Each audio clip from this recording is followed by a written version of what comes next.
الحمدللہ وحدہ لا شریک لہ والصلاة والسلام علی من لا نبی بعدہ اما بعد فاعوذ باللہ من الشیطان الرجیم بسم اللہ الرحمن الرحیم اذ یقول لصاحبہ لا تحزن ان اللہ معنا اللہم صلی علی محمد وعلی آل محمد کما صلیت علی ابراہیم وعلی آل ابراہیم انک حمید مجید اللہم بارک علی محمد وعلی آل محمد کما بارکت علی ابراہیم وعلی آل ابراہیم انک حمید مجید۔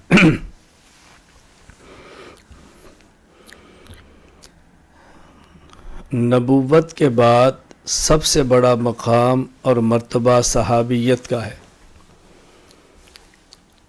پھر نبوت انسانیت میں سب سے اعلیٰ مقام ہے، اور انبیاء علیہ السلام میں سے سب سے اعلیٰ مقام خاتم الانبیاء، سید الانبیاء، امام الانبیاء، نبی الانبیاء حضرت محمد مصطفیٰ صلی اللہ علیہ وسلم کا ہے۔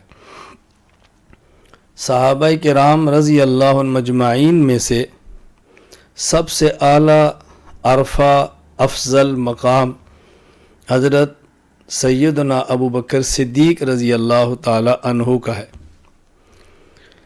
نبوت ایک وہبی چیز ہے، کسبی چیز نہیں۔ نبی انسان عمل سے نہیں بنتا، بلکہ محض اللہ کی عطا سے بنتا ہے۔ نبوت کے بعد سب سے بڑا مقام و مرتبہ یہ صحابیت کا ہے، اس کو اچھی طرح ذہن نشین فرمائیں۔ نبوت کمالات میں سے کمال علمی کا نام ہے۔ دنیا میں جتنے بھی کمالات ہیں، ان کمالات کا حاصل، ان کمالات کا مجموعہ، ان کمالات کا خلاصہ دو ہیں۔ نمبر ایک کمال علمی، نمبر دو کمال عملی۔ نبوت کمال علمی ہے، اس پہ دلیل کیا ہے؟ کسی شخص کا کمال وہ ہوتا ہے جو اس میں ہو اور دوسرے میں نہ ہو، یا جتنا اس میں ہو اتنا دوسرے میں نہ ہو۔ جو علم اللہ نبی کو دیتا ہے، نبی کی امت میں سے کسی کے پاس اور امت کے سارے افراد کو ملا بھی لیا جائے تو ان کا علم پیغمبر کے برابر کیا، پیغمبر کے علم کے قریب بھی نہیں ہوتا۔ جہاں تک تعلق ہے عمل کا، اس میں بظاہر مقدار میں کبھی کوئی امتی عمل میں نبی سے آگے نکلتا ہے۔ میں مثال کے طور پہ عرض کرتا ہوں، حضور اکرم صلی اللہ علیہ وسلم نے اپنے 23 سالہ دور نبوت میں ایک حج فرمایا۔ امتی کئی ملیں گے جن نے 10 حج کیے، 20 حج کیے، 50 حج کیے، اور جب ساری امت کے حج جمع کریں گے تو بظاہر حج بہت زیادہ ہو جائیں گے۔ تو بظاہر امتی عمل میں نبی سے بڑھتا ہے، وہ حقیقت میں وہ بھی نبی سے آگے نہیں بڑھ سکتا۔ اس پر میں تفصیلی بات تحذیر الناس میں کر چکا ہوں۔ میں سمجھانا یہ چاہ رہا ہوں کہ نبوت کمال علمی ہے، لہٰذا جس پیغمبر میں، جس نبی میں جتنا علم زیادہ ہوگا، جس نبی کے پاس علم جتنا زیادہ ہوگا، اتنا ہی وہ نبی دوسرے نبی سے افضل ہوگا۔ قرآن کریم میں ہے تلک رسل فضلنا بعضهم علی بعض۔ اللہ فرماتے ہیں ان انبیاء اور رسولوں میں سے ہم نے بعض کو بعض پر فضیلت عطا کی ہے۔ نبیوں کے درمیان وجہ فضیلت و علم ہے، کیونکہ کمال علم ہے۔ انبیاء میں سب سے افضل رسول اکرم صلی اللہ علیہ وسلم ہے، اس لیے کہ رسول اکرم صلی اللہ علیہ وسلم کے پاس علم تمام انبیاء کے علوم سے زیادہ ہے۔ خود آپ ارشاد فرماتے ہیں اوتیت علم الاولین والآخرین۔ رسول اکرم صلی اللہ علیہ وسلم منبع اور مرکز ہیں علوم کا۔ نبوت کے بعد مقام ہے صحابیت کا۔ صحابہ کرام میں جو وجہ فضیلت ہے اور صحابہ کرام میں جو وجہ کمال ہے وہ صحابیت ہے۔ یعنی جس طرح نبوت کمال علمی کا نام ہے، صحابیت یہ فضیلت صحابیت کا نام ہے. یعنی اگر کسی شخص کو ایمان کی حالت میں نبی کی صحبت ملے اور ایمان پر خاتمہ ہو، یہی وجہ ہے جو کائنات کے تمام انسانوں سے انبیاء کے بعد فضیلت کی وجہ ہے. صحابیت یعنی صحابی جو انبیاء کے بعد دوسرے لوگوں سے افضل ہے، اس کی وجہ صحابی کا علم نہیں ہے، اس کی وجہ اس کا زہد نہیں ہے، اس کی وجہ اس کا جہاد نہیں ہے، اس کی وجہ اس کی سخاوت نہیں، اس کی وجہ اس کی تلاوت قرآن نہیں، اس کی وجہ اس کی تہجد اور شب بیداری نہیں، اس کی وجہ شجاعت نہیں، اس کی وجہ صحابیت ہے. تو جس طرح نبوت کمال علمی ہے، تو انبیاء میں سے جس نبی کے پاس علم زیادہ اتنا ہی وہ نبی دوسرے انبیاء سے افضل. تو صحابہ کرام رضی اللہ عنہ مجمعین میں سے جس شخص کے پاس صحابیت جتنی زیادہ ہے، اتنا ہی وہ دوسرے صحابہ کرام سے افضل شمار ہوگا. اب اس پر آپ دیکھیں تو حضرت سیدنا صدیق اکبر رضی اللہ تعالیٰ عنہ ممتاز نظر آتے ہیں. ابو بکر صدیق رضی اللہ تعالیٰ عنہ کو جو شرف صحابیت، جو طول صحبت نبوت ملی ہے، اس کی مثال 1,44,000 کم و بیش صحابہ کرام رضی اللہ عنہ مجمعین میں نہیں ہے. میں گزارش کرتا ہوں ایک وجہ سمجھیں. صحابہ کرام میں سب سے زیادہ طویل و صحبت ابو بکر صدیق ہے، اور رسول اکرم صلی اللہ علیہ وسلم نے اعلان نبوت فرمایا تو سب سے پہلے وہ شخص جو مرد ہے، آزاد ہے اور بالغ ہے، باتیں ذہن میں رکھیں، سب سے پہلے وہ شخص جو مرد ہے، بالغ ہے اور آزاد ہے، وہ کلمہ پڑھنے والا حضرت ابو بکر صدیق رضی اللہ تعالی عنہ ہے. حضرت خدیجۃ الکبریٰ رضی اللہ عنہا نے سب سے پہلے کلمہ پڑھا، لیکن خواتین میں سے سب سے پہلی خاتون حضرت سیدہ خدیجہ کبریٰ ہیں. حضرت علی المرتضیٰ رضی اللہ عنہ کلمہ پڑھا، لیکن وہ نابالغ تھے. نابالغ بچوں میں سب سے پہلے جس نے کلمہ پڑھا حضرت علی المرتضیٰ ہے رضی اللہ عنہ. حضرت زید بن حارثہ رضی اللہ عنہ کلمہ پڑھا، وہ غلام ہیں. غلاموں میں جس شخص نے سب سے پہلے کلمہ پڑھا رسول اکرم صلی اللہ علیہ وسلم کا، وہ حضرت زید رضی اللہ تعالی عنہ ہے. لیکن وہ شخص جو مرد بھی ہو، بالغ بھی ہو اور آزاد بھی ہو، اور سب سے پہلے جس نے کلمہ پڑھا ہو، وہ حضرت ابو بکر صدیق رضی اللہ تعالی عنہ ہے. گویا رسول اکرم صلی اللہ علیہ وسلم کا جو ساتھ ہے، نبوت کی جو صحبت ہے، وہ سب سے زیادہ حضرت ابو بکر صدیق رضی اللہ تعالی عنہ کو ملی ہے. 23 سالہ دور نبوت کا سب سے بڑا ساتھی وہ حضرت ابو بکر صدیق رضی اللہ تعالی عنہ ہے. یہ معمولی اعزاز نہیں ہے، یہ معمولی اعزاز نہیں. دوسری بات، حضرت ابو بکر صدیق رضی اللہ تعالیٰ عنہ کے والد محترم ابو قحافہ عثمان، حضرت ابو بکر صدیق رضی اللہ تعالیٰ عنہ کے بیٹے حضرت عبد الرحمن، حضرت صدیق اکبر رضی اللہ تعالیٰ عنہ کے پوتے محمد، یہ صحابی ہیں. تو صحابہ کرام میں سے ابو بکر صدیق واحد وہ شخص ہے کہ جس کی 4 نسلوں کو شرف صحابیت حاصل ہے. عثمان ابو قحافہ، ان کے بیٹے ابو بکر، اور ان کے بیٹے عبد الرحمن، اور ان کے بیٹے محمد. یہ صحابہ کرام رضی اللہ عنہ مجمعین میں سے، اور پوری تاریخ انسانی میں کسی کو عظمت اور یہ شرف حاصل نہیں ہوا جو ابو بکر صدیق رضی اللہ تعالی عنہ کو ہے.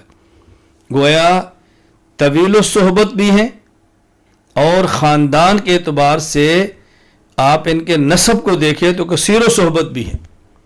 ابو بکر صدیق رضی اللہ تعالیٰ عنہ کا خونی رشتہ اوپر سے نیچے، نیچے سے اوپر تک 4 نسلیں پیغمبر کی صحابی بنی ہیں، جو کہ معمولی اعزاز نہیں ہے. اللہ اکبر، بہت بڑا اعزاز ہے. اور پھر تیسری بات صحابیت کے حوالے سے، رسول اکرم صلی اللہ علیہ وسلم کے صحابہ کرام میں سے کسی نہ کسی صحابی کی کوئی خصوصیت ہے. مثلا حضرت عثمان رضی اللہ عنہ کی خصوصیت یہ ہے کہ یکے بعد دیگرے ان کے نکاح میں نبی کی 2 بیٹیاں آئی ہیں، ان کو ذوالنورین کہتے ہیں. ذوالنورین کہنے کی وجہ بھی یہ ہے کہ 2 نور نظر، 2 لختے جگر نبی کے ان کے نکاح کے اندر آئی ہیں. اسی طرح حضرت زید رضی اللہ تعالیٰ عنہ، ان کی خصوصیت یہ ہے کہ قرآن کریم نے صحابہ کرام میں سے واحد صحابی حضرت زید کا نام لیا ہے. فلما قضا زید منہا وطرا، نام لیا ہے زید رضی اللہ عنہ، بہت بڑا اعزاز ہے.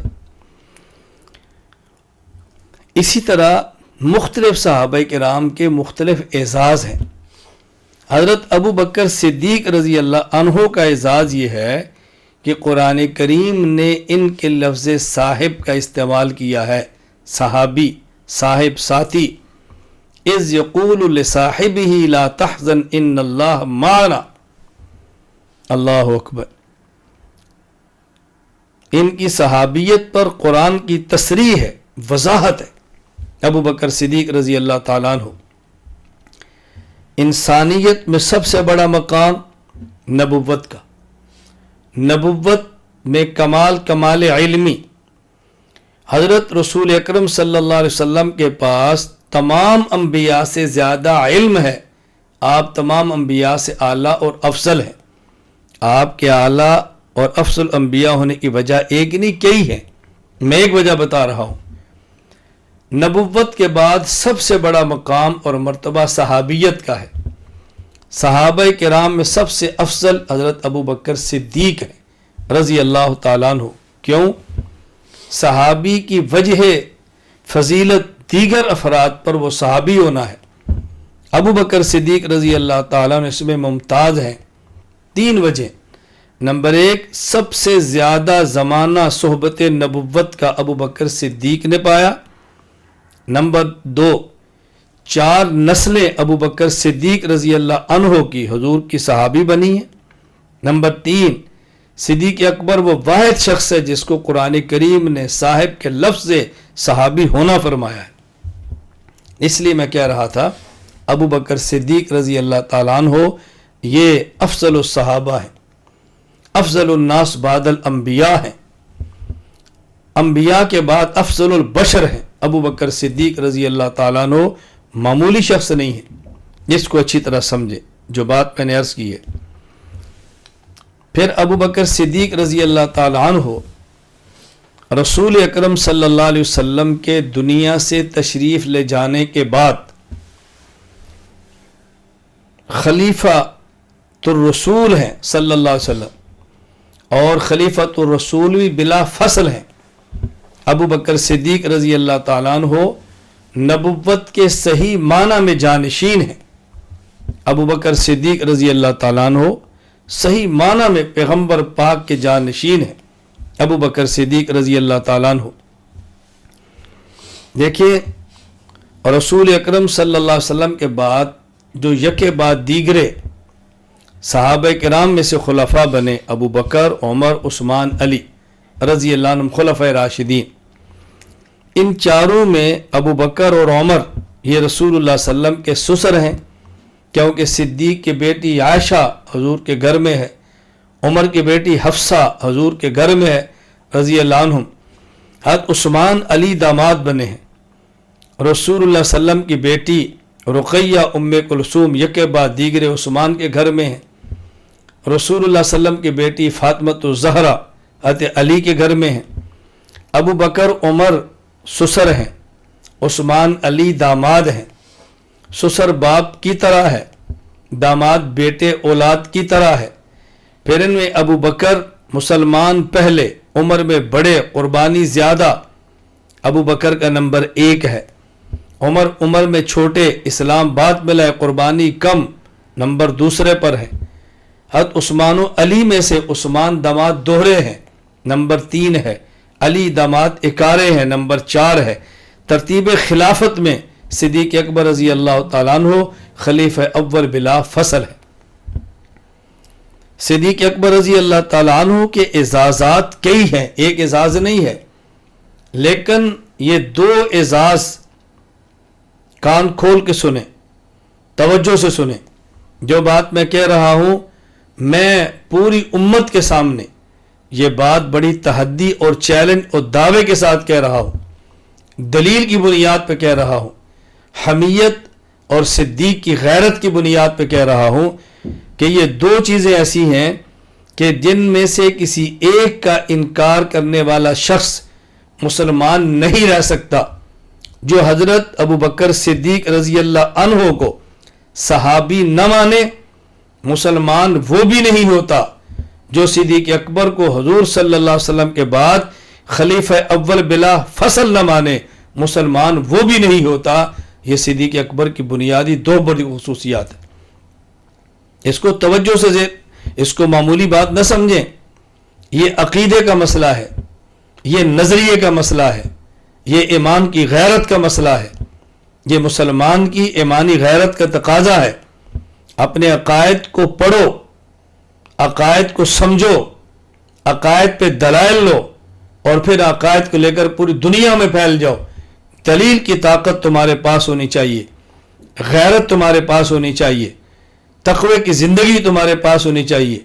اپنی خلوت کو گناہوں کی آلودگی سے بچا کے چلو، اللہ کی مدد آپ کے ساتھ ہے، اللہ کی نصرت آپ کے ساتھ ہے، اللہ کی مدد آپ کے ساتھ ہے۔ رسول اکرم صلی اللہ علیہ وسلم کے جانشین صحابی ابو بکر رضی اللہ عنہ بہت خصوصیات کے حامل ہیں۔ میں اب تیسری بات کہتا ہوں، حضرت صدیق اکبر رضی اللہ تعالی عنہ کے بارے میں اگر کوئی مجھ سے مختصر تعریف پوچھے تو میں کہا کرتا ہوں صدیق عکس نبوت کا نام ہے، صدیق عکس نبوت کا نام ہے۔ رسول اللہ صلی اللہ علیہ وسلم کے اوصاف چلتے پھرتے اگر آپ نے کسی نے دیکھنے ہو، ابو بکر صدیق میں دیکھے۔ رسول اللہ صلی اللہ علیہ وسلم سے بڑا انسان سخی کوئی نہیں، صحابہ کرام میں اور پیغمبر کے بعد پوری امت میں ابو بکر صدیق سے زیادہ سخی کوئی اس کی مثال آپ پیش نہیں کر سکتے کہ جب اللہ کے نبی دین کے لیے مال مانگیں، صدیق وہ شخص ہے جو اپنے گھر میں جھاڑو دے کر دھاگے اور سوئی تک کو نبی کی خدمت پہ پیش کرتے ہیں، کوئی اس کی مثال آپ پیش نہیں کر سکتے۔ نبی کریم صلی اللہ علیہ وسلم سے بڑا دنیا میں شجاع اور بہادر کوئی نہیں، ابو بکر صدیق رضی اللہ تعالیٰ عنہ سے بڑا انبیاء کے بعد بہادر کوئی نہیں۔ خود حضرت علی رضی اللہ عنہ فرمایا کرتے تھے اشجع الناس بعد الانبیاء ابو بکر، فرماتے ہیں کہ ہم میں سب سے بہادر ذات ابو بکر صدیق کی ہے۔ آپ غزوہ حنین کو دیکھیں، نبی صلی اللہ علیہ وسلم آگے بڑھ رہے ہیں، آپ کی جماعت کے پاؤں اکھڑ گئے، اس طرح اچانک دشمن نے تیر اندازی کی، ایک مرتبہ پاؤں کھڑے اور رسول اللہ صلی اللہ علیہ وسلم آگے بڑھ رہے ہیں اور فرماتے ہیں انا النبی لا کذب انا ابن عبد المطلب، انا النبی لا کذب انا ابن عبد المطلب، انا النبی لا کذب انا ابن عبد المطلب۔ حضور تنہا بڑھ رہے ہیں، رکنے والے نہیں۔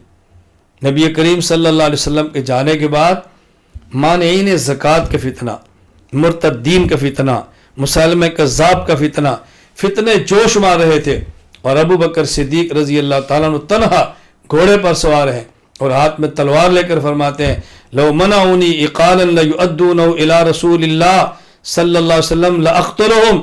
حضور کے دور میں جو رسی اونٹ کی زکوٰۃ میں دیتے تھے، اگر تم نے نہ دی میں صدیق تنہا تم سے قتال اور جہاد کروں گا۔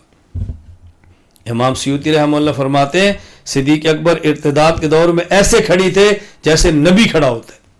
ابو بکر صدیق رضی اللہ عنہ عکس نبوت ہے، میں کیسے سمجھاؤں آپ کو۔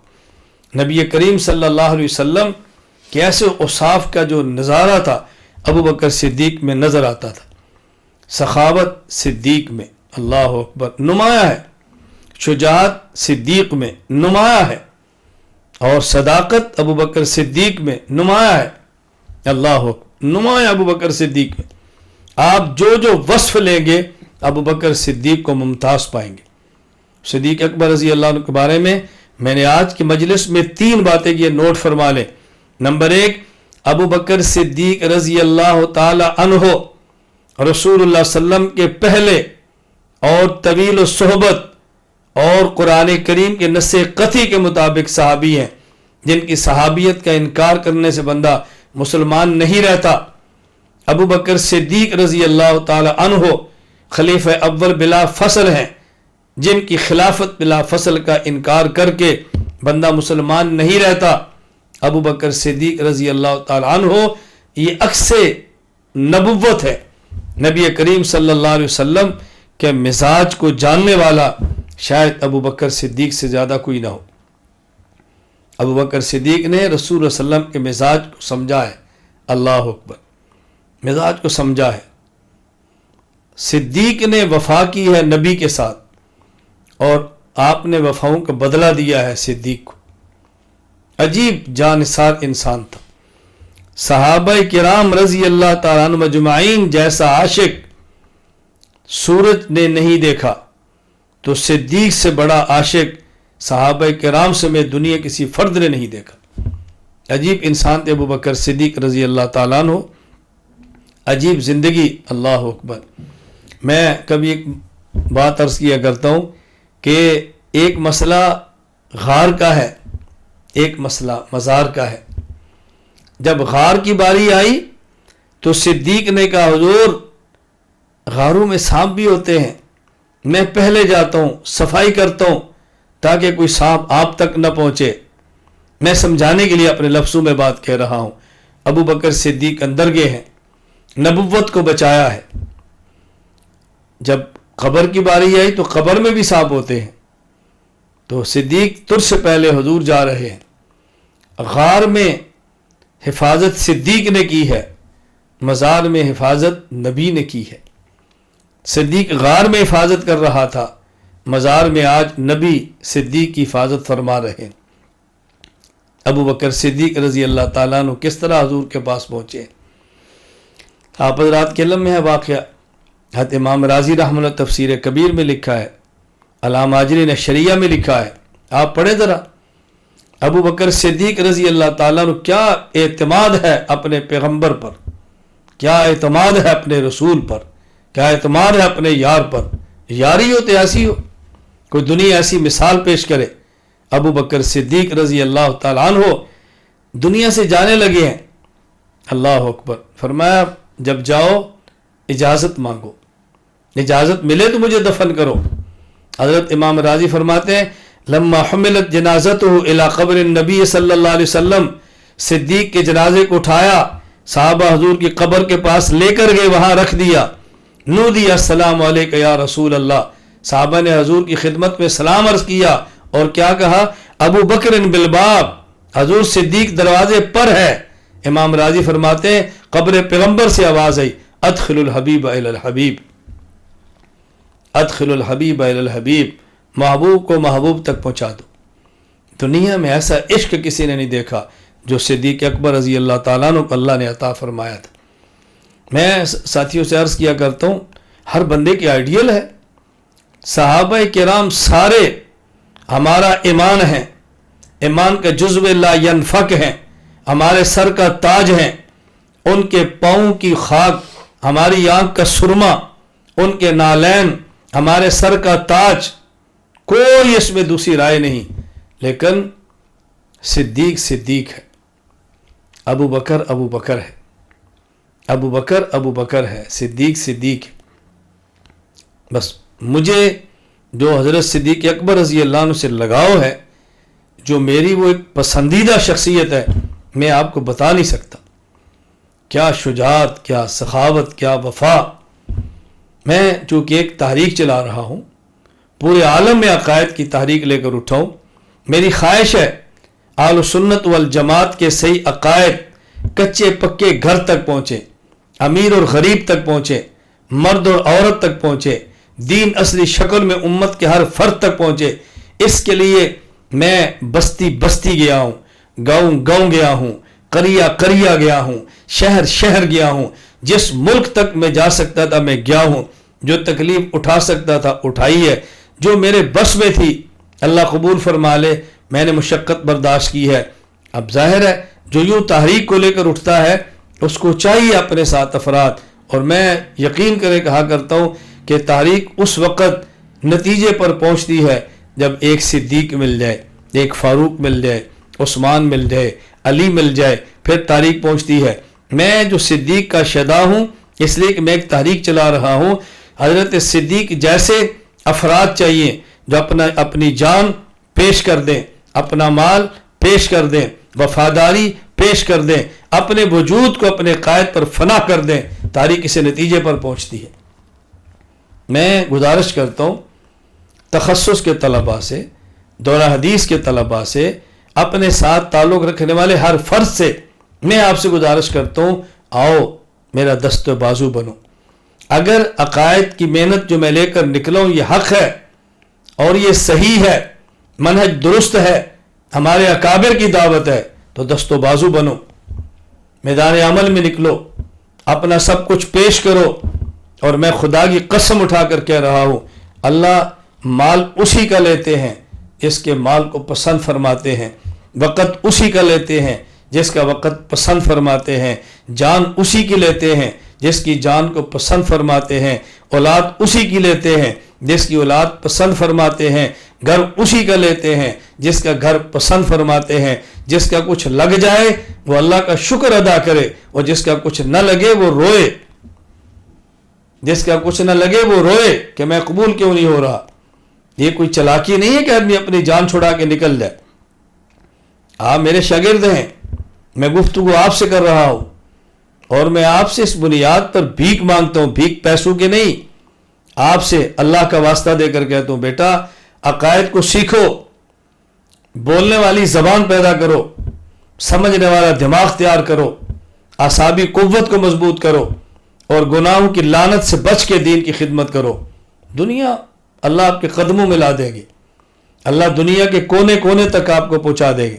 ہمارے ذمے حق کی آواز لگانا ہے، پہنچانا اللہ کا کام ہے، میدان میں نکلنا ہمارے ذمے ہے، نصرت اور مدد میرے اللہ کے ذمے ہے، صحیح عقیدہ بیان کرنا ہمارے ذمے ہے، کچے پکے گھر تک پہنچانا میرے اللہ کی ذمہ داری ہے۔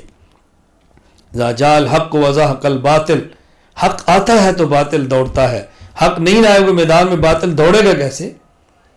میں اس لیے گزارش کرتا ہوں آؤ اپنا مزاج بناؤ۔ حضرت صدیق اکبر رضی اللہ تعالیٰ عنہ وہ صحابی رسول ہیں جن کی صحابیت کا انکار کرنا دائرہ ایمان سے نکال دیتا ہے، وہ خلیفہ اول بلا فصل ہیں جن کی خلافت کا انکار کرنا دائرہ اسلام سے نکال دیتا ہے۔ ابو بکر صدیق رضی اللہ عنہ سے نبوت ہیں، نبی کے وفادار ہیں، نبی کے عاشق ہیں، صدیق تو صدیق ہے۔ اللہ مجھے اور آپ کو بات سمجھنے کی توفیق عطا فرمائے۔ میں آخری گزارش آپ حضرات سے کروں گا، بیان کرنا عبادت ہے، بیان سننا عبادت ہے، کوئی شک نہیں، لیکن اپنے اندر ان چیزوں کو اپنانا، اپنے اندر ان صفات کو پیدا کرنا یہ اصل ہے۔ صرف لذت کے لیے بیان نہ کریں، لذت کے لیے بیان نہ سنیں، واہ واہ کے لیے بیان نہ کریں اور واہ واہ کے لیے بیان نہ سنیں۔ بیان کرنے والا ذہن بنائے کہ میں نے عمل کرنا ہے، بیان سننے والا ذہن بنائے کہ میں نے عمل کرنا ہے۔ ہم نے صدیق کے نقش قدم پہ چلنا ہے انشاءاللہ العزیز، ہر حال میں نبوت کے دین کا ساتھ دینا ہے، ہر حال میں ختم نبوت پہ پہرا دینا ہے، ہر حال میں صحابہ کرام کا دفاع کرنا ہے، ہر حال میں ائمہ مجتہدین کا دفاع کرنا ہے، ہر حال میں اپنے اکابر کے ساتھ رہنا ہے، ہر حال میں حق کو بیان کرنا ہے، ہر حال میں ڈنکے کی چوٹ پہ دلیل کے ساتھ، اعتدال کے ساتھ، اخلاص کے ساتھ دین حق کو بیان کرنا ہے، کرتے رہنا ہے، اور اسی پر ہم نے اللہ سے اپنی موت مانگنی۔ اللہ تعالیٰ مجھے بھی قبول فرمائے، اللہ تعالیٰ آپ کو بھی قبول فرمائے، اللہ ہم سب کو اپنے دین کی عالی خدمت کے لیے قبول فرمائے۔ وآخر دعوانا ان الحمدللہ رب العالمین، الحمدللہ رب العالمین،